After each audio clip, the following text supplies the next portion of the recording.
এবার দেখো, ঠিক যেরমভাবে আমি দুজনের মধ্যে কম্পেয়ার করছিলাম, যেমন এতক্ষণ দেখাচ্ছিলাম যে 26:91-এর মধ্যে কম্পেয়ার করা, অথবা ধরো 2:4-এর মধ্যে কম্পেয়ার করা। এই যে ইস টু সাইনটা দিয়ে যে দুটো কোয়ান্টিটি লিখছি, তার মানে আমি এখানে কতজনের মধ্যে কম্পেয়ার করছি? দুজনের মধ্যে কম্পেয়ার করছি। একজনের ভ্যালু 26, আরেকজনের ভ্যালু 91। তেমনই এখানেও দুজনের মধ্যে কম্পেয়ার করছি, একজনের ভ্যালু 2, আরেকজনের ভ্যালু 4। তো সেরকমভাবেই দেখো, আমি দুজন থেকে তিনজনের মধ্যেও কম্পেয়ার করতে পারি, তিনজন থেকে চারজনের মধ্যেও কম্পেয়ার করতে পারি, চারজনের থেকে পাঁচজনের মধ্যেও কম্পেয়ার করতে পারি। তো এরকমভাবে আমি রেশিওতে নিতে পারি, অনেক কোয়ান্টিটিকে আমি একসাথে রেশিওতে নিতে পারি। কীরমভাবে দেখো, এই দুই কোয়ান্টিটি থেকে যখন আমি তিন কোয়ান্টিটিতে যাব, তাহলে আমি লিখতে পারি 2:4:6। তাহলে দেখো এখানে কজন হয়ে গেল? তিনজন হয়ে গেল। 2:4:6, হ্যাঁ কি না বলো? 2:4:6 মানে এখানে তিনজন চলে এলো। তেমনই দেখো, আমি যদি এখানে 6-এর পরে আর একটা ইস্টু দিয়ে যদি এখানে 8 লিখি, তাহলে এখানে কতজন চলে এলো? 2:4:6:8, অর্থাৎ চারজন এখানে চলে এলো। আমি এখানে চারজনের মধ্যে কম্পেয়ার করছি। এবার একটা জিনিস লক্ষ্য করো, সবার আগে এখানে প্রশ্ন উঠে আসে, তাহলে স্যার আমরা ম্যাক্সিমাম কতজনের মধ্যে কম্পেয়ার করতে পারবো? অর্থাৎ স্যার ম্যাক্সিমাম আমরা কত জনের মধ্যে রেশিও ফরম্যাটে লিখতে পারবো? তাহলে তার আনসারটা হচ্ছে, ম্যাক্সিমামের কোনো লিমিট থাকে না। There is no limit. তুমি যতজনকে চাও তুমি ততজনকে রেশিওতে লিখতে পারো, কোনো লিমিট থাকে না। তুমি চাইলে 100 জনকেও রেশিওতে লিখতে পারো, তুমি চাইলে 1000 জনকেও রেশিওতে লিখতে পারো, তুমি চাইলে 1,00,000 জনকেও লিখতে পারো। কোনো লিমিট থাকে না ম্যাক্সিমামে। তাহলে স্যার কোনো লিমিট থাকে না, এটা আপনি কেমনভাবে বলছেন? এটা তোমাদের মনে একটা প্রশ্ন আসতে পারে। লক্ষ্য করো, আমি সবার আগে রেশিওর ভিডিওতে বলেছিলাম যে রেশিও মানেটা কি? কম্পেয়ার করা যে কোনো কোয়ান্টিটিদের মধ্যে। তো কম্পেয়ার তো আমরা দুটো কোয়ান্টিটির মধ্যেও করতে পারি, তিনজনের মধ্যেও করতে পারি, 100 জনের মধ্যেও করতে পারি, 1,00,000 জনের মধ্যেও করতে পারি, হ্যাঁ কি না? কম্পেয়ার তো আমরা 1,00,000, 1,00,00,000 জনের মধ্যেও করতে পারি। যেমন ধরো ফর এক্সাম্পল, তোমরা যখন স্কুলে পড়তে, তো তোমরা সবাই পরীক্ষা দিতে, পরীক্ষার রেজাল্ট বেরোতো। যখন পরীক্ষার রেজাল্ট বেরোতো, তোমরা ধরো ক্লাসের মধ্যে 50 জন স্টুডেন্ট আছো, সেই 50 জন স্টুডেন্টের মধ্যে কে সব থেকে বেশি মার্কস পেলো কি কে সব থেকে কম মার্কস পেলো, এই যে কম্প্যারিজনটা হচ্ছে, এটা কতজনের মধ্যে হচ্ছে? যতজন তোমাদের স্কুলে স্টুডেন্ট আছে ততজনদের মধ্যে হচ্ছে কি না? হ্যাঁ কি না বলো? তোমাদের ক্লাসে অথবা তোমাদের স্কুলে যদি 50 জন স্টুডেন্ট থাকে, তাদের মধ্যে যদি পরীক্ষা হয়, সেখানে কে ফার্স্ট হয়েছে কে লাস্ট হয়েছে, এই যে কম্প্যারিজনটা হচ্ছে, এটা কার ওপর হলো? নাম্বার অফ স্টুডেন্টসের ওপর হলো না? তো সেই নাম্বার অফ স্টুডেন্টস তো তোমার 50 জনও হতে পারে, 100 জনও হতে পারে, 1,00,000 জনও হতে পারে।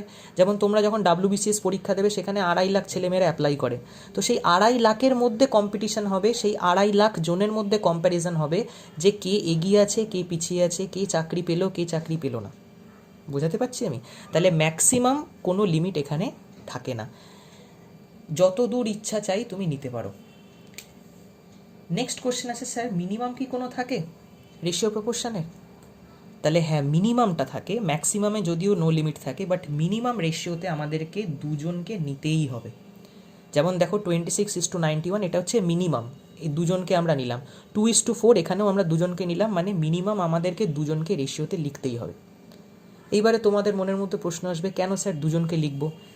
একজনও তো হতে পারে, জিরোও তো হতে পারে, অর্থাৎ কেউ না তাদেরকেও তো লিখতে পারি। এটা হবে না। কেন হবে না দেখো, তার আমি রিজন দিচ্ছি। একজনকে যদি নাও, একজনের সাথে কখনো কম্পেয়ার করা পসিবল? কখনো সম্ভব না। তুমি নিজের সাথে নিজেকে কখনো কম্পেয়ার করতে পারবে না। তেমনই যদি জিরো নাও, তাহলে জিরো মানে তো কেউই নেই, তাহলে কার সাথে কার কম্পেয়ার করবে? তাহলে দেখো, মিনিমাম রেশিও প্রপোর্শনে তোমাকে দুজনকে নিতেই হবে। রেশিও প্রপোর্শনে মিনিমাম দুই ভ্যালু হতে হবে। ম্যাক্সিমামে কোনো লিমিট থাকে না, বাট মিনিমামে রেশিও ভ্যালু কত হবে? 2 হবে। মিনিমাম দুজনকে আমাদের এখানে নিতে হবে। তাহলে এটা একটু তোমরা নোট ডাউন করে নাও যে ম্যাক্সিমামের কোনো লিমিট থাকে না রেশিও প্রপোর্শনে, বাট মিনিমাম আমাদের এখানে দুজনকে নিতে হবে। এত দূর অবধি ক্লিয়ার হলো? এবার এটা আমি মুছে দিচ্ছি। তোমরা খাতায় কিন্তু নোট ডাউন করতে থাকো। এখানে আমি জেনারেলি অনলাইন ক্লাসে স্টুডেন্টদের টাইম দিই নোট করার জন্য, বাট এখানে যেহেতু এটা ভিডিও মোডে হচ্ছে, ওই জন্য তোমরা ভিডিওটাকে পজ করে বোঝার পর একটু নোট করে নিয়ে তারপরে দেখতে শুরু করো। ঠিক আছে, এবার দেখো ঠিক সেরমভাবেই যেরকম দুজনের মধ্যে আমি এখানে কম্প্যারিজন নিলাম, সেরকম এখানে প্রথমে আগে তিনজনের মধ্যে নিই। ধরো এই 8টাকে মুছে দিলাম, এখানে লিখলাম 2:4:6। আমাকে বলো তো যে 2:4:6 কি আমার ফাইনাল আনসার হবে, অর্থাৎ ফাইনাল রেশিও হবে, নাকি এটাকে আমি আরও ছোটো করে লিখতে পারি? তোমরা বলবে যে স্যার এটাকে আমি আরও ছোটো করে লিখতে পারি, কেন? কারণ এখানে 2 আছে, এখানে 4 মানে এর মধ্যেও 2 কমন আছে, আবার এখানে 6 মানে এর মধ্যেও 2 কমন আছে, তার মানে 2টা সবার থেকে আমি সরিয়ে দেবো, তাহলে এটা কি হয়ে যাবে ফাইনাল রেশিওটা 1:2:3। তার মানে দেখো 2:4:6 লেখা থাকলেও ফাইনাল আনসার কী বেরোলো 1:2:3। তেমনই আরেকটা এক্সাম্পল দিই, ধরো যদি 3:15:18 থাকে, তাহলে এটার আনসার কী হবে?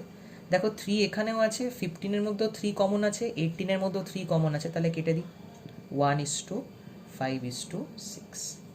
তাহলে এইটা হয়ে যাবে আমাদের ফাইনাল রেশিও। ঠিক তেমনই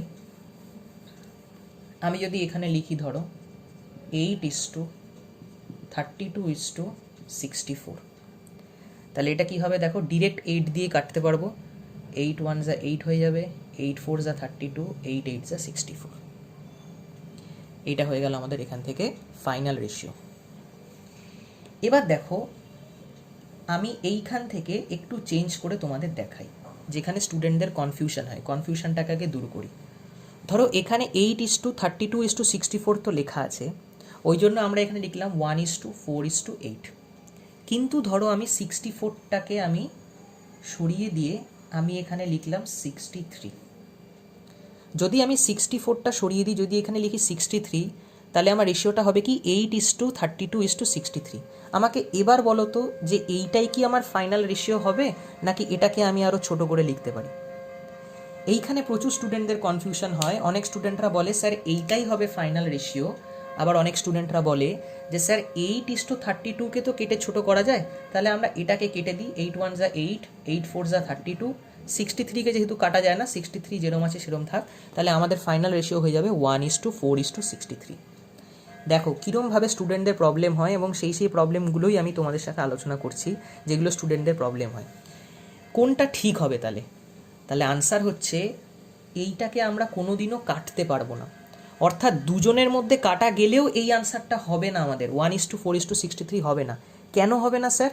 কারণ লক্ষ্য করো এখানে আমি দুজনের মধ্যে কম্পেয়ার করছি না, 3 জনের মধ্যে কম্পেয়ার করছি, হ্যাঁ কি না বলো? এখানে আমি তো দুজনের মধ্যে কম্পেয়ার করছি না, আমি তো এখানে 3 জনের মধ্যে কম্পেয়ার করছি, তাই আমাকে দেখতে হবে 3 জনের মধ্যে কে কমন আছে। বোঝাতে পারলাম আমি? এখানে আমাকে দেখতে হবে যে 3 জনের মধ্যে কে কমন আছে।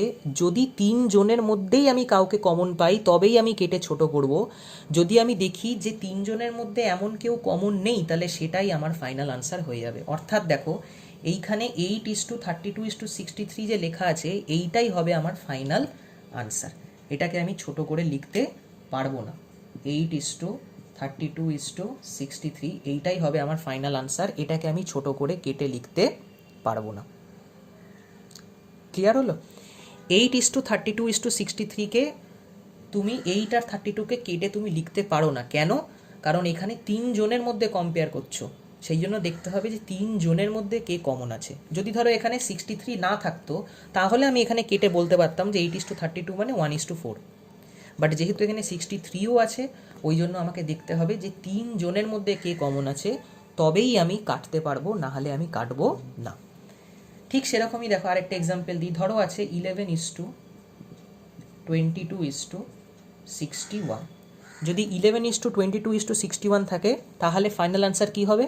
স্যার ফাইনাল আনসার এইটাই হবে। কেন? কারণ 11:22:61 মধ্যে কেউ কমন নেই। যদিও দেখো 11:22 মধ্যে এখানে 11 কমন দেখতে পাচ্ছ, কিন্তু লক্ষ্য করো এখনই কি বললাম, 11:22 মধ্যে 11 কমন থাকলেও এখানে আমরা কম্পেয়ার তো 3 জনের মধ্যে করছি, দুজনের মধ্যে না। তাহলে আমাদের দেখতে হবে 3 জনের মধ্যে কে কমন আছে, তবেই আমরা কাটবো, না হলে কাটবো না। এবং লক্ষ্য করো 11-এর সাথে 61-এর তো কেউ কমন নেই, ইভেন 22-র সাথেও 61-এর কেউ কমন নেই। কমন থাকতেও পারে না, কারণ 61টা একটা প্রাইম নাম্বার।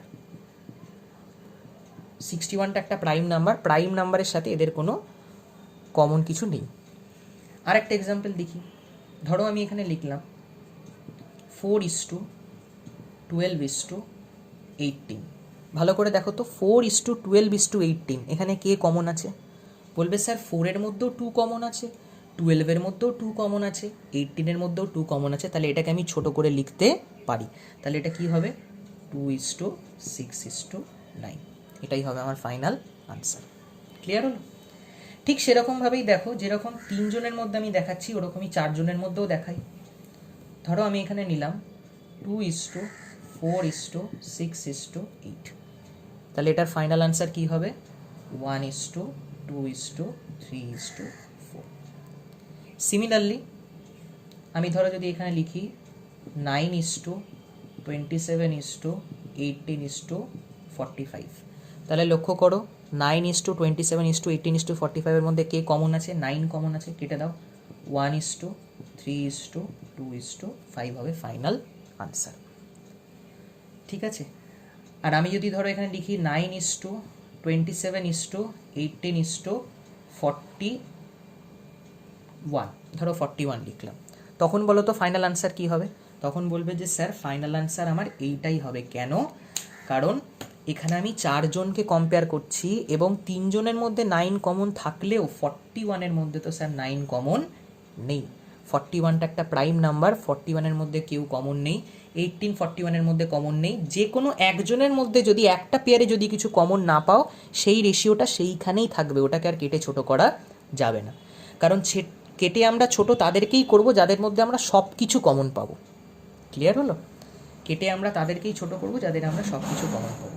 তাহলে এটাই হবে আমাদের ফাইনাল আনসার।